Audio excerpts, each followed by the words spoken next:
World number one, Magnus Kaspersen, is nowhere to be seen. He's playing his trademark late gambit against the world number two and blitz beast no less, Hikaru Nakamura. What a sign of disrespect, but fear not, here he comes. We've got a dramatic reconstruction of him leaping over the player's rope into the playing area and turning up at the board, shaking hands, sitting down, a minute down on the clock, and even so still taking a moment to tickle his pieces. Let's dive into these two incredible games in which he pulverizes Hikaru. Absolutely no right to do so. Down on the clock, it's clutch chess, day two here. We see Magnus with black to start with, playing the epicchess defense, not even a mainline opening, saying to Hikaru, I can beat you in anything. Pawns defended, now he fights for the center.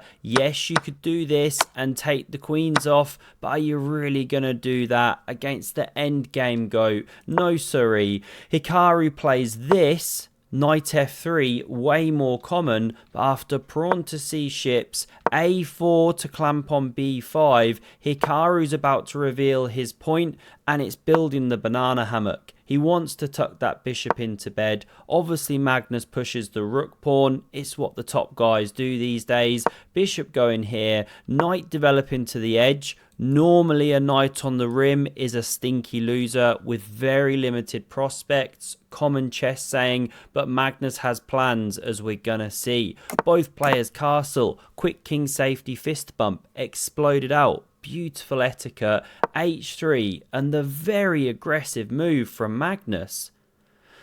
Pawn h5, weakening the g5 square, ultra aggressive. I mean, it makes you wonder how much of this is preparation, how much is inspiration. By the way, if you want to learn these kind of quirky openings, go to Lotus Chess, link is in the description. There's never been an easier way to just pick up a new opening, learn it. I'm going through the Nimzo Larsen myself right now, and I've been dabbling with the epicchess defense, just hit my 10-day streak. I love it. It simplifies the whole thing. It's gamified, it's fun, it's in the description, completely free to get started. Let's crack on here. f4 from Hikaru. He roars like a mighty chess lion, and Magnus takes this dark square, but watch this. Bishop e3, queen c7, and fear not. Hikaru has not forgotten which way the horses are supposed to move. He's not setting up for the next game. He's preparing to kick this one unceremoniously. There it goes backwards, neighing away miserably, and Hikaru now develops back here, covering his central pawn, because this is the thing. With great space comes great responsibility, and Hikaru knows it. He covers it 3 times. It's attacked 3 times. Bishop d7 from Magnus, and now, as is so often the case, we're just out the opening into the middle game, players are on their own, and his opponents go wrong. You know, some steady build-up moves are better, apparently. But before you can say, let's have a quick noodle break, Hikaru pushes pawn there and gaining space, yes, but weakening his structure to the extent that Magnus can hop back for the 3rd time and attack the pawn now. Truly incredible understanding. Hikaru covers with the rook. Magnus brings his more into the game. Now Hikaru heads for that g5 square. You know, it was weakened, right? Imagine attacking ideas with the queen and the knight and checkmating and kick this thing. It can get dangerous, but Magnus's timing is great. And he punches back with that c pawn. And it's an uncomfortable decision. Do you push like this? Not played. We're in the back cave. Well, then black has this square. Or do you take? Played in the game. Then black has this square. Just incredible how Magnus was able to walk this tightrope with the knight. He's about to win a pawn here. And so actually, best line is giving up the bishop pair. Now, you don't often want to do it when you're a top player in the world. But by playing like this, you do keep the material balance. And okay, it's a different game. Not played though. Hikaru loves his bishops.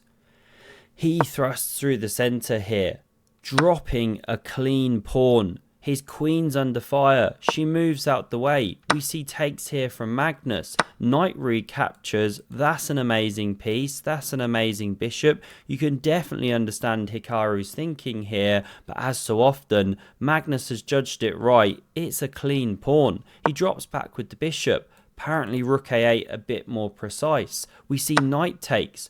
Pawn recaptures now. The queen centralizes a little more, and if in doubt, fianchetto unite.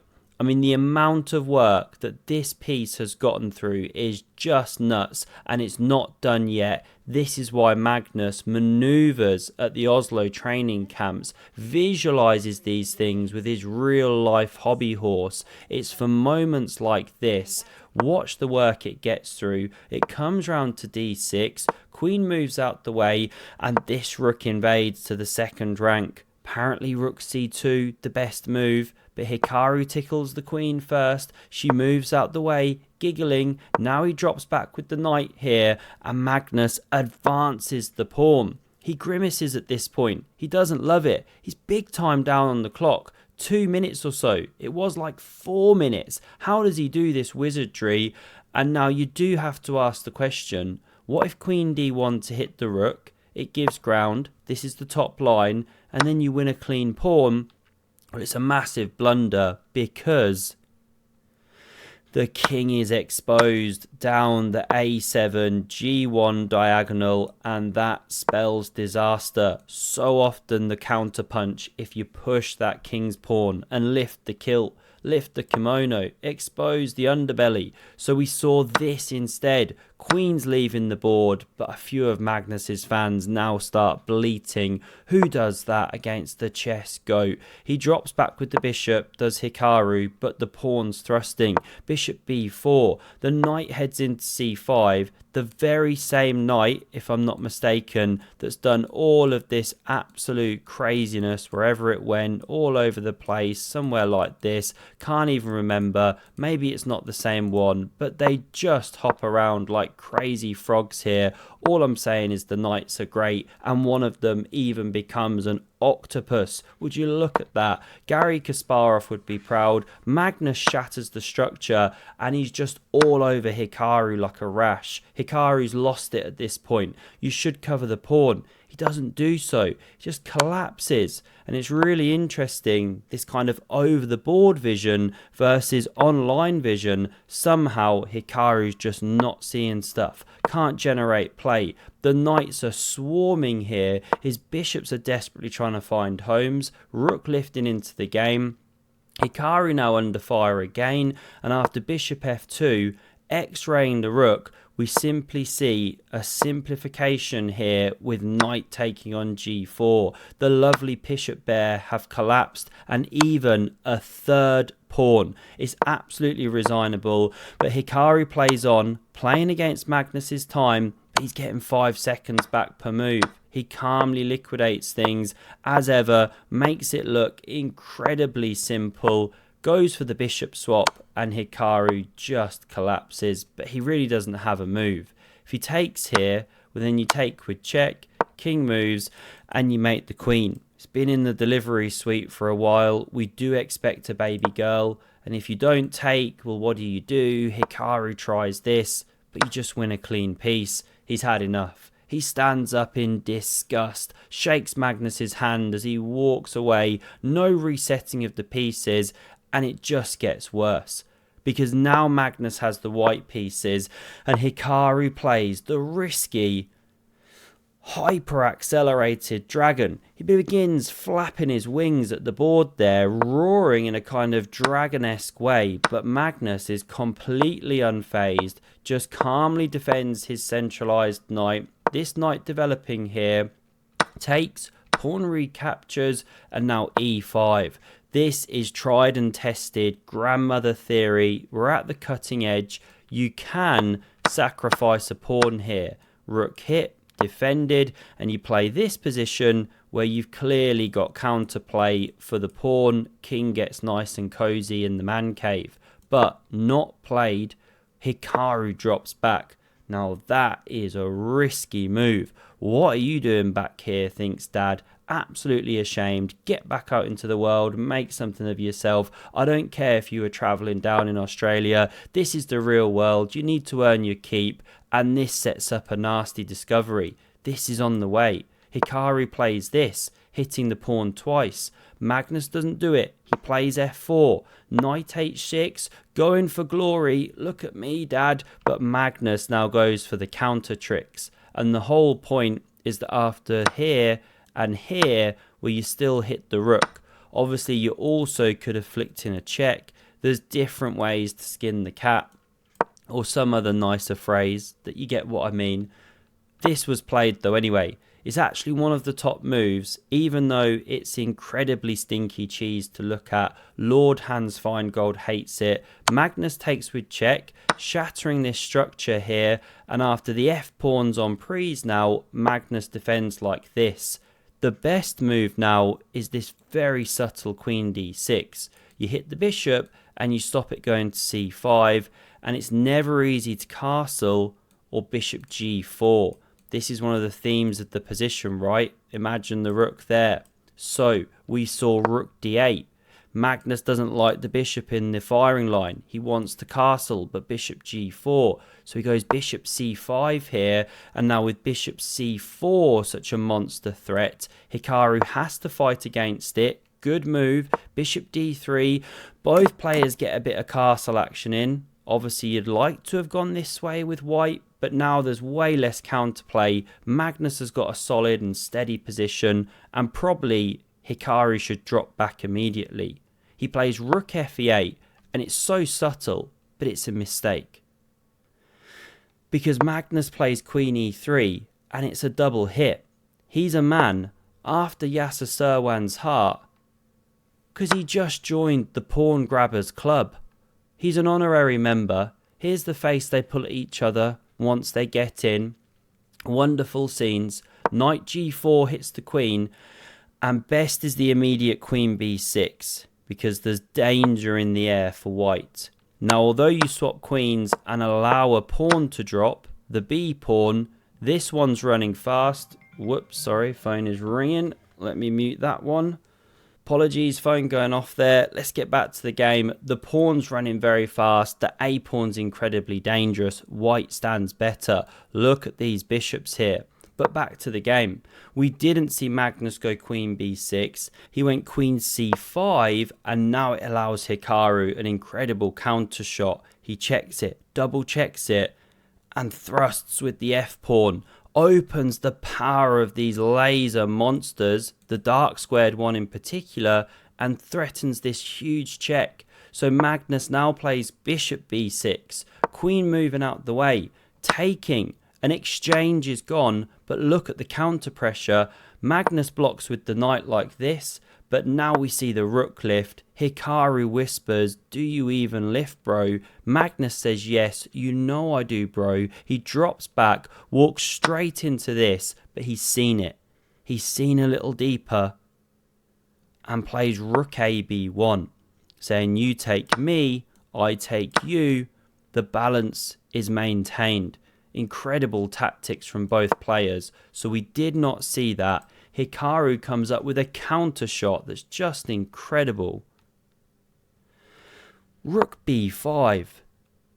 I mean, that piece has no right to be on that square. Can't it be taken? No. You can see the butt flaps just fallen out of stock, Squid, because if you do this, you can now take, and you've blocked your own attack on the black queen.